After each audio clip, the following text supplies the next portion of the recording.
and welcome to the CDO Magazine interview series. I'm Salema Rice with Accenture, and we are partnering with CDO Magazine, MIT CDO IQ, and the International Society of Chief Data Officers in a series of interviews. Today, I have the pleasure of talking with John Thompson, the Global Head of Advanced Analytics and Artificial Intelligence at CSL Behring, the second largest biotechnology research company in the world. John is an author, a keynote speaker, and innovator in data and AI technology. He is responsible for creating analytical products, applications, and services that drive change. So listen in to hear John discuss his evolution to Chief Analytics Officer and how he's using AI to make the world a better place. Welcome, John. It is great to have you with us today. Hey, Salema. Great to be here. Thanks for the invitation. I'm really looking forward to the conversation. Wonderful. So let's start with, why don't you tell us a little bit about CSL Behring and your role within the organization? Certainly. CSL Behring is probably one of the least well-known biopharmaceutical companies in the world. It's a $12 billion organization. It is headquartered in Australia. The US headquarters is in King of Prussia, outside of Philadelphia. The entire company came to be after the previous pandemic, the Spanish flu in Australia.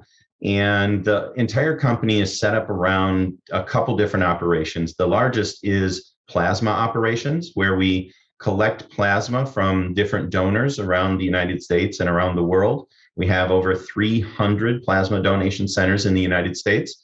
We take that plasma, we refine it or fractionate it into life-saving therapies for diseases like hemophilia A, hemophilia B, primary immunodeficiency disease, and hereditary angioedema.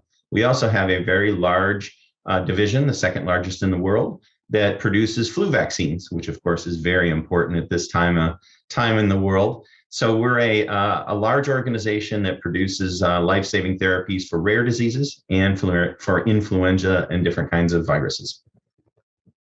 Awesome. And how about your role within the organization? Like what is your role and what does your part of the organization look like? What are you responsible and accountable for? My role is to be the head of advanced analytics and artificial intelligence for the entire corporation.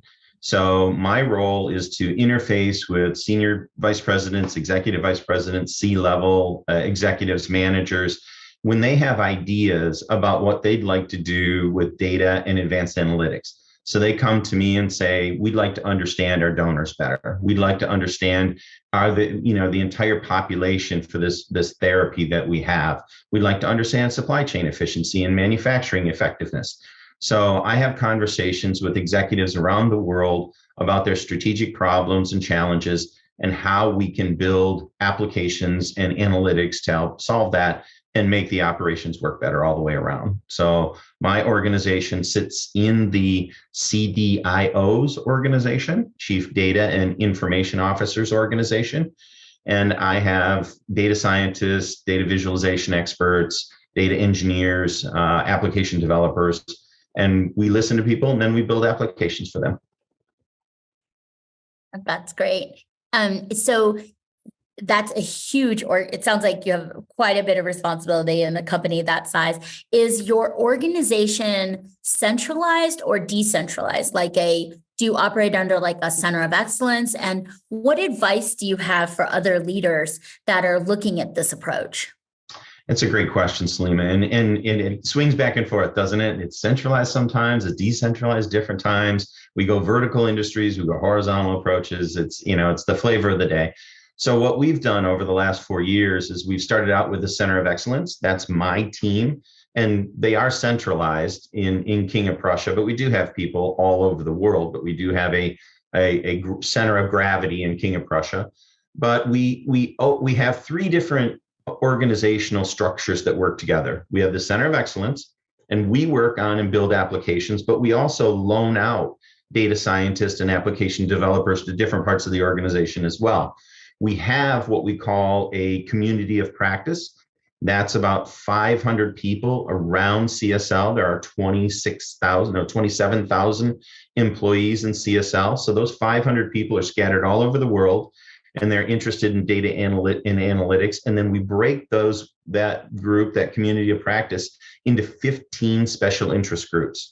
Those special interest groups are run by volunteers that are interested in the topic. They range from statistics to biopharmacovigilance, R programming, Python, data visualization, and it goes on and on and on. Those groups meet about every quarter. They talk about things that are of interest to them. They feed that back out into the community of practice, which feeds it into the Center of Excellence. And we work as an ecosystem to help each other work on problems for the organization. That's great. You've had so many accomplishments across your career. I was looking at your LinkedIn this morning, and I was like, I don't even know what to ask him in terms of your accomplishments. I guess what do you think one of your greatest career accomplishments is, and why has it been so important to you? I've been doing this for a long time, so I think with tenure, you do pile up a few accomplishments, and that's kind of you to say. I appreciate that. I really have prided myself on being focused on innovation my entire career.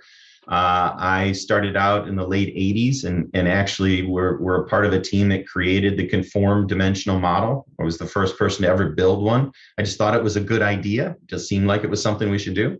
I was on a team that built predictive modeling markup language because we wanted to have model portability. And then when I was at Dell, we created natural or native distributed analytics architecture, again, to further model portability. So the different innovations that I've had and been part of have been very satisfying for me. And then becoming an author has been really great too. My second book, Building Analytics Teams, I looked yesterday, it's still in the top 5% of all books sold on Amazon, which is humbling and shocking at the same time. It was just the right time. People really want to understand how to make analytics teams work. And those two areas have been really, really gratifying for me. Very cool. Well, thank you so much, Don. It's been such a pleasure having you here today and joining me. Everyone, please visit cdomagazine.tech for additional interviews. And thank you again, everyone. Have a great day. Take care. Bye-bye.